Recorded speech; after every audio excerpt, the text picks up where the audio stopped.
அண்ணா அறிவாலயத்தில் திமுகவை சேர்ந்த 2 தரப்பினர் கைகலப்பில் ஈடுபட்டதால் பரபரப்பான சூழல் நிலவியது. சென்னை அண்ணா அறிவாலயத்தில் நேர்காணலின் போது கிள்ளியூர் தொகுதி திமுக நிர்வாகிகளிடையே கைகலப்பு ஏற்பட்டது.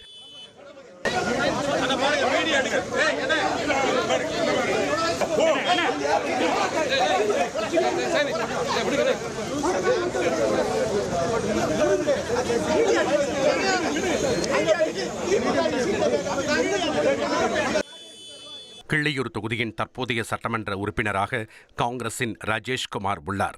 வரவிருக்கும் தேர்தலில் இத்தொகுதியை மீண்டும் காங்கிரசுக்கே ஒதுக்க வேண்டும் என திமுகவில் ஒரு தரப்பினரும், அவ்வாறு ஒதுக்கக்கூடாது என மற்றொரு தரப்பினரும் முதலமைச்சரிடம் தங்களது கருத்தை தெரிவித்துள்ளனர். நேர்காணல் முடிந்து வெளியே வந்த இந்த இரு தரப்பினருக்கும் இடையே ஏற்பட்ட தொடர் வாக்குவாதம் பின்னர் கைகலப்பாக மாறியதால் அறிவாலய வளாகத்தில் சிறிது நேரம் பரபரப்பு நிலவியது.